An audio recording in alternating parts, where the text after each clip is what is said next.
unshakable spirit, stories of compassion and wisdom. And today's story is number 54, page 109. What is the best legacy to our children? Three scholars were leaving to pursue their studies abroad. An uneducated fellow wished to accompany them, so they took him along as porter. The foursome crossed mountains and forded rivers, coming eventually to a desert strewn with the bones of a wild beast.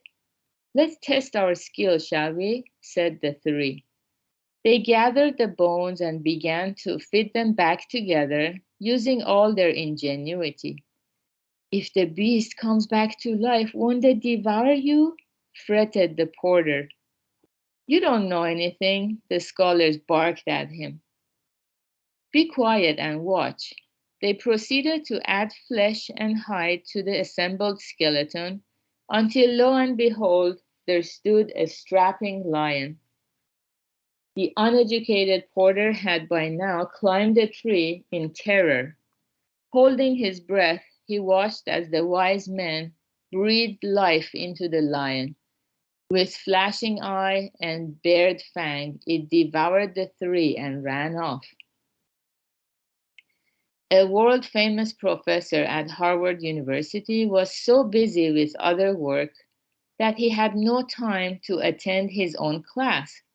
He recorded his lectures and instructed his students to gather once a week to listen to the tapes.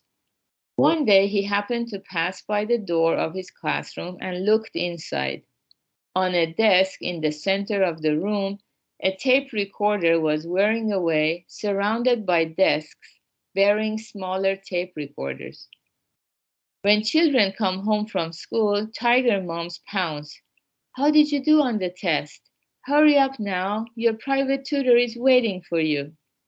Some parents misguidedly place so much emphasis on their children's intellectual development that they end up using up all their savings and even selling their own home. Thrown into a living nightmare, they hold desperate family councils. Sometimes parents who chase after a college education for their children end up being eaten alive by a monster. Ungrateful children who are moral failures do not bring their parents pride, but eat up their money and break their hearts.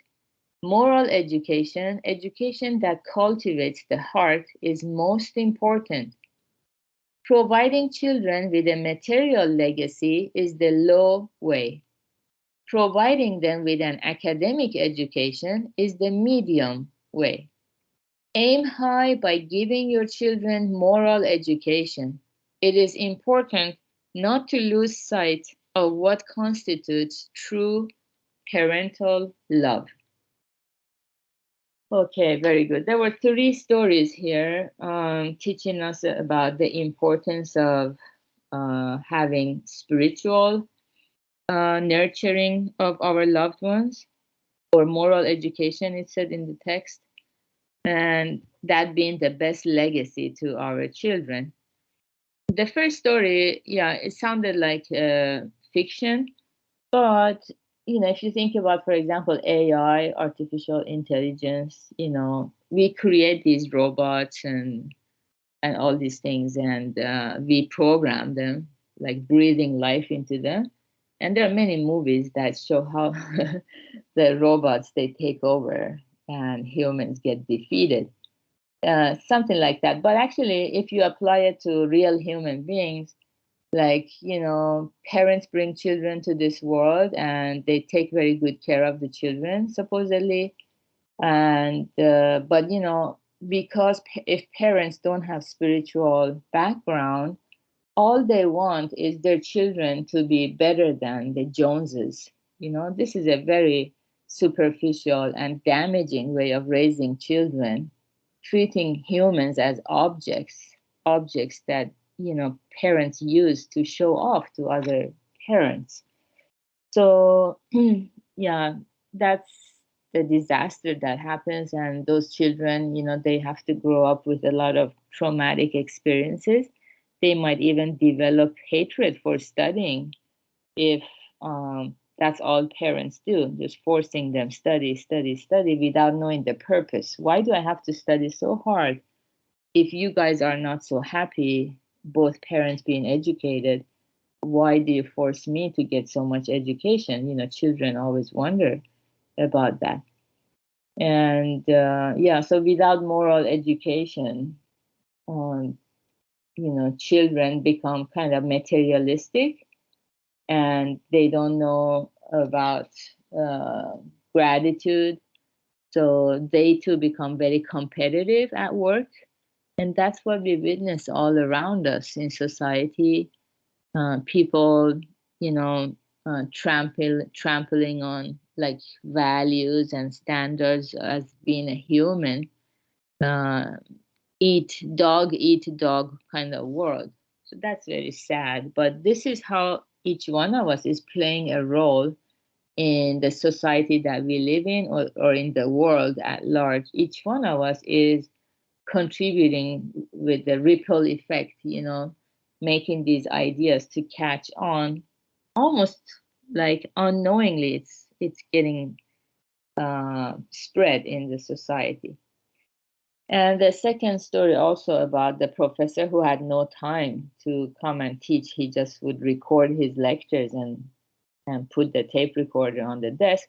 So students learned the same thing, they would just record it, thinking that, okay, one day I'm going to listen to it. Also, this mindset, procrastination is not good for us. When we record a lecture, so we are creating this mindset for ourselves that, yeah, I'm gonna sit down and listen to it instead of being here and now. Like today's phrase a day, it said the present, this moment here and now, is the key that reveals our past and the future. If we truly understand our mind right now, we will know what our past has been like, and we can let go of resentments, and also we will solve the anxieties or uneasiness we have towards the future. But because we always procrastinate, we're like, okay, I'm going to do it someday. I'm going to record it now and listen to it later. So this mindset, we kind of are not cherishing this present moment right now. And when parents spend time with their children, quality time, and talk about, stories or what's on their mind, and connect at an emotional level, that is what stays with those children for long, long time. And I think we all have many sweet memories of that. If it's not necessarily with our parents, maybe a cousin or an aunt or a grandparent who sat with us and listened to us and shared, connected to us emotionally.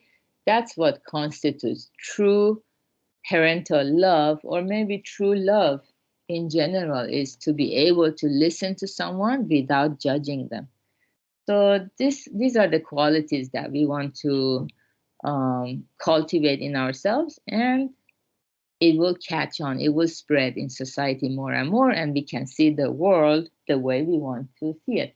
So good job everyone for being here, practicing meditation together.